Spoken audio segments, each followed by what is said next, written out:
नमस्कार दोस्तों, मैथ अलबेला में आप सभी का एक बार पुनः स्वागत है। आज हम लेके आए हैं कुछ महत्वपूर्ण क्वेश्चन जो आपके एग्जाम में प्रत्येक साल पूछे जाते हैं। तो यह आपका जो क्लास है या क्लास 10th के लिए है और इसमें हम आज लेके आए हैं एचसीएफ से जितने सारे क्वेश्चन इसके पहले आपके बोर्ड एग्जाम में पूछे गए हैं वे सारे के सारे क्वेश्चन हम यहाँ लेके आए हैं। एचसीएफ का आपका हम कॉन्सेप्ट बता चुके हैं कि भाग यूक्लिड विभाजन एल्गोरिथम में जो नियम है वह क्या होता है, इस चीज़ को हम आपको बता चुके हैं। आज हम क्वेश्चन लेके आए हैं तो यहाँ पे महत्वपूर्ण 12 क्वेश्चन और एक कल बताए थे, यानी कि 13 क्वेश्चन आपके टोटल हो गए, 13 क्वेश्चन हो गए। इसी से आपके एग्जाम में पूछे जाएंगे, इसके अलावा आपके एग्जाम से बाहर नहीं आएंगे। देखिएगा यहाँ पे हम इसको इरेज करेंगे तो सबसे पहले आप इसका स्क्रीनशॉट ले लीजिए। हम यहाँ एक या दो क्वेश्चन आपको करेंगे क्योंकि सभी के सभी जो क्वेश्चंस हैं एक ही टाइप के हैं, इसलिए हम एक दो क्वेश्चन करेंगे। आप इसका जल्दी स्क्रीनशॉट ले लें और इसको आप खुद बनाएं और ये जब बन जाए तो अपने बुक से भी क्वेश्चन को बनाएं। देखिएगा यहाँ पे ये पहला क्वेश्चन जो है आपका यह है 135 और 225 है। तो यहाँ पे हम क्या देखते हैं, चूँकि 225 जो है वह बड़ा है और 135 छोटा है, तो मेरा a बराबर क्या हो जाएगा 225 हो जाएगा और b बराबर क्या हो जाएगा 135 हो जाएगा। इस टाइप का क्वेश्चन हम पहले आपको बता चुके हैं।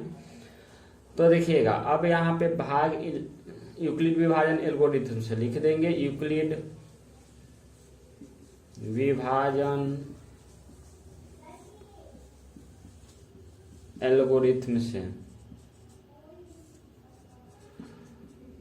तो देखिए यूक्लिड विभाजन एल्गोरिथम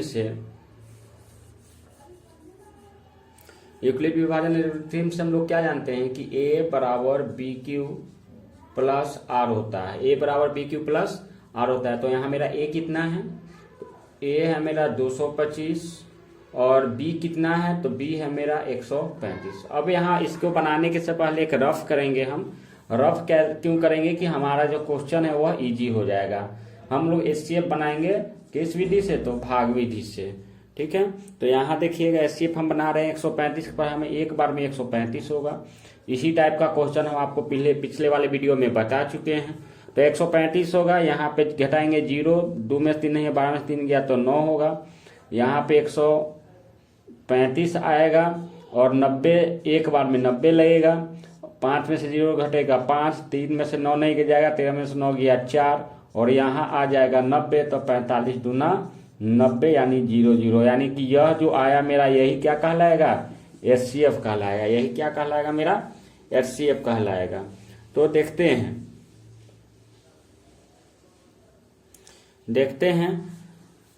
चलिए तो 135 हो गया, इसमें कितना से मल्टीपल करेंगे, 1 से मल्टीपल करेंगे। कितना से मल्टीपल करेंगे, 1 से मल्टीपल करेंगे। मार्कर चेंज कर देते हैं।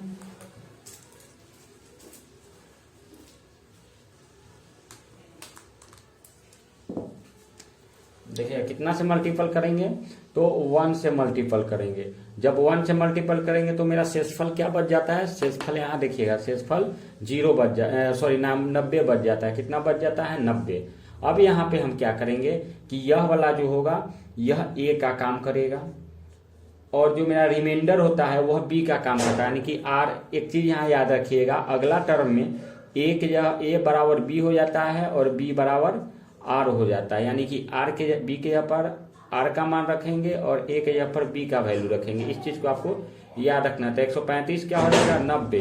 तो 90 में कितना से मल्टीपल कर रहे हैं, तो 1 से कर रहे हैं। कितना से कर रहे हैं, यहाँ देखिएगा 1 से कर रहे हैं। तो 90 में 1 से करेंगे तो हमको शेषफल कितना आ जाएगा, तो 45 आ जाएगा। कितना आ जाएगा, 45 आ जाएगा। अब मेरा 90 यहाँ आ जाएगा और क्या हो जाएगा, यहाँ आ जाएगा आपका 45। तो 45 में कितना से मल्टीपल करेंगे, तो 2 से मल्टीपल करेंगे तो मेरा रिमाइंडर 0 आ गया। चूंकि r इक्वल टू 0, इसीलिए चूंकि r इक्वल टू 0, इसलिए एक यहाँ देख लीजिएगा, यह चिन्ह आप दे दीजिएगा, यह और यह या का चिन्ह है, इसको देना बहुत ही जरूरी है। तो r इक्वल टू 0,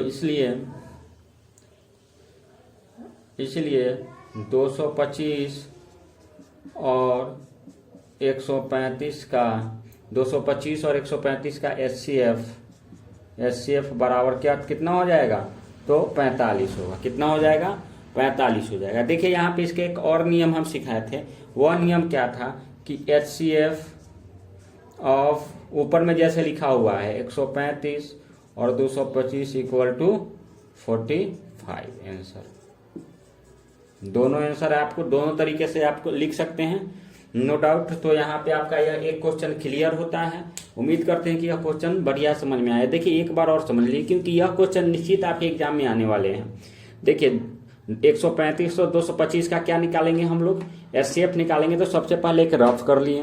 रफ में हमको बचपन में सीखे थे भाग विधि से क्या निकालना, HCF निकालना, उससे हम निकाल दिए। अब यहाँ पे देखिएगा, हम जानते हैं कि हमेशा क्या होता है, हमेशा जो है A बड़ा होता है किससे, B से। हमेशा A बड़ा होता है B से। तो यहाँ A को क्या मानेंगे हम, 225 मानेंगे, और B को क्या मानेंगे, 135 मानेंगे। तो यूक्लिड विभाजन एल्गोरिथम से, यूक्लिड विभाजन एल्गोरिथम मेरा क्या कहता है कि A बराबर BQ प्लस R, भाज्य बराबर भाजक गुने भागफल जोड़ शेषफल। यह मेरा यूक्लिड विभाजन एल्गोरिथम कहता है। तो यहाँ पे A के जगह पर 225 और B के जगह पर 135 करती है। अब Q का वैल्यू क्या होगा और R का वैल्यू क्या होगा, आपको खुद सोचना है। तो Q का क्या होगा, तो भाग, यहाँ देखिए 135 में कितना से भाग करेंगे कि 225 आए या इससे नीचे आए, तो 1 से करेंगे, क्योंकि 2 से करेंगे तो ज़्यादा आ जाएगा। तो यहाँ पे 1 से मल्टीपल किए तो शेषफल मेरा कितना बच गया, 90 बच गया, 90 बच गया। अब एक चीज़ और बोले कि अगले टर्म में जो A का वैल्यू होगा वह B देगा। A का वैल्यू, A का मान क्या देगा, B, यानी जो B होगा। तो देखिए इसमें B कौन था, 135 था। तो अगले टर्म में क्या हो गया, वह A बन गया। वह अगले टर्म में क्या बन गया, A बन गया। यह चीज आपको समझ में आ रही होगी। जो अगले टर्म में वह क्या बन गया, A बन गया। और R जो है अगले टर्म में क्या बन गया, B बन गया, और यह A बन गया। तो इस चीज को समझ लेना है। अब देखिएगा 90, यही काम 135 हो गया तो 90, तो 90 में कितना से मल्टीपल करेंगे, तो 1 से मल्टीपल करेंगे। तो यहाँ पे आ जाएगा 45 शेषफल, यानी कि यहाँ देखिएगा 90 से घटाएंगे तब 45 आएगा। तो अब यह जो काम करेगा, यह मेरा अभी B है, यह मेरा क्या है, B है।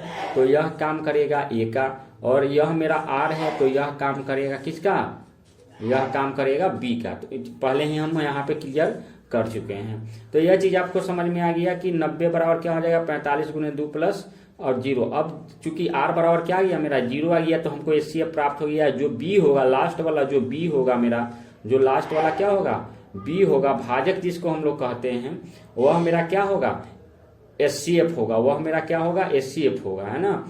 तो यहाँ चूंकि इसलिए 225 और 135 का HCF 45 होगा, या इसका दूसरा तरीका है, यह HCF of 135 and 225 equal to 45।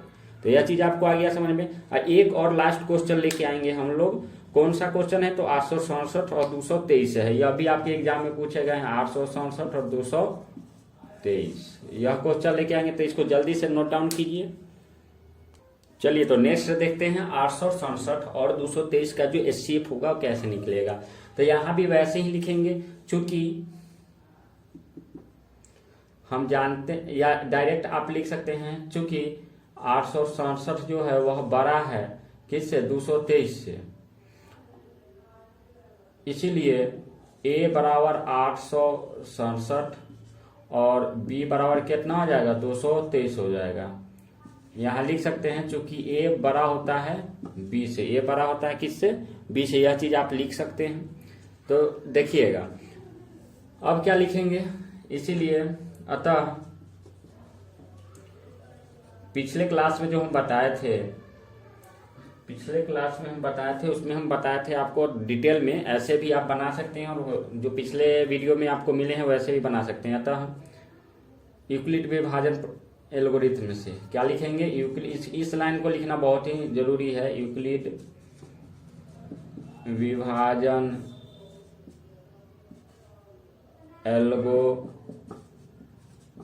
Algorithm से, यूक्लिड विभाजन एल्गोरिथम से, एल्गोरिथम है, इसको थोड़ा सही कर देते हैं।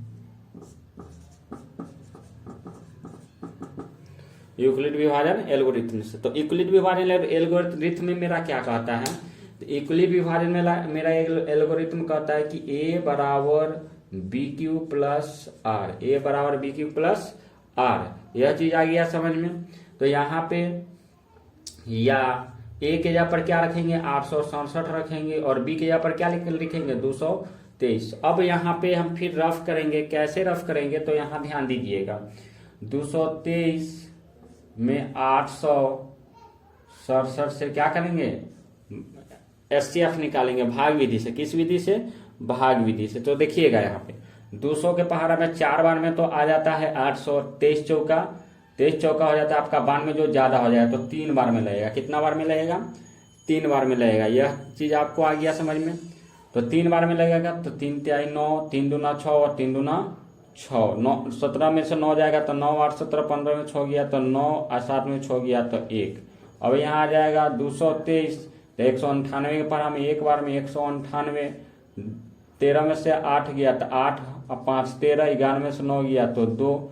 अब आ जाएगा यहाँ पे कितना, तो ध्यान से देखिएगा 198 आ जाएगा। यहाँ कितना आ जाएगा 198 आ जाएगा। तो 198 तो 25 अठे 25 चौका 100, 25 अठे 200 तो 25 के पहाड़ा में 7 बार में कितना लगेगा तो 175 लगेगा आपका। यहाँ आ जाएगा कितना 8 में से 5 गया तो 3, यहाँ बच गया आपका 9, 9 में से 7 गया तो 2, 23 और यहाँ आ जाएगा 25। देखिएगा यहाँ पे 23 आया और मेरा कितना आया 25 आया, 23 आया और कितना आया 25 आया। तो एक बार में कितना हो जाएगा 23, तो 25 और 23 घटेगा तो 2 बचेगा। 23 आया तो 2 के पहाड़ा कितना बार में 11 बार में तो 22 आ जाएगा। 1 बचेगा तो 2, यानी कि मेरा एक पहाड़ा में 2 बार में यानी कि 0 आ गया। तो मेरा रिमाइंडर कब आ गया 0? जब मेरा भाजक क्या है 1 है। भाजक क्या है मेरा 1 है, यानी कि बी का वैल्यू क्या होगा 1 होगा। तो यहाँ पे भी वैसे ही करेंगे, थोड़ा लंबा है लेकिन आसान है। यदि आपको समझ में आ जाए तो बहुत बेहद ही आसान है। आपके 2-3 नंबर यहाँ से क्लियर हो जाएंगे। एक ऑब्जेक्टिव में भी मिल सकते हैं और एक सब्जेक्टिव में भी मिल सकते हैं। तो देखिए 223 में कितना से मल्टीपल किया गया है 3 से मल्टीपल किया गया, तो रिमाइंडर में कितना बचा है 198 बचा है। तो हम बार बार कहते हैं कि जो मेरा बी होता है वह ए का रूप लेता है। किसका रूप लेता है? ए का रूप लेता है। और जो आर होता है वह बी का रूप लेता है। 198 में 1 से मल्टीपल, 198 में 1 से किया जा रहा है मल्टीपल, और तो शेषफल मेरा कितना बच जा रहा है 25 बच जा रहा है। शेषफल मेरा कितना बच जा रहा है 25 बच जा रहा है। या अब यहाँ पे कितना आ जाएगा 198 बराबर 25, तो 25 में 7 से मल्टीपल किया गया तो शेषफल कितना बचा 23 बचा। अब यहाँ पे आ जाएगा 25 और यहाँ आ जाएगा 23। 23 में 1 से गुना करके 2 जोड़ देंगे तो 25 आ जाएगा। देखिए 23 में 1 से गुना करके 2 जोड़ देंगे तो क्या आ जाएगा मेरा 25 आ जाएगा। तो यहाँ पे आ गया आपका 23 और यहाँ आ जाएगा 2 में 11 से मल्टीपल करके 1 जोड़ेंगे तो मेरा 23 आ जाएगा। तो यहाँ पे आपका कितना आ गया, यहाँ पे आ गया आपका 2 और यहाँ आ गया 1। तो 1 में कितना से मल्टीपल करे 2 से, तो मेरा 2 आ जाएगा और शेषफल क्या बच जाएगा 0। तो देखिएगा चूंकि r = 0 इसीलिए HCF ऑफ कितना 867,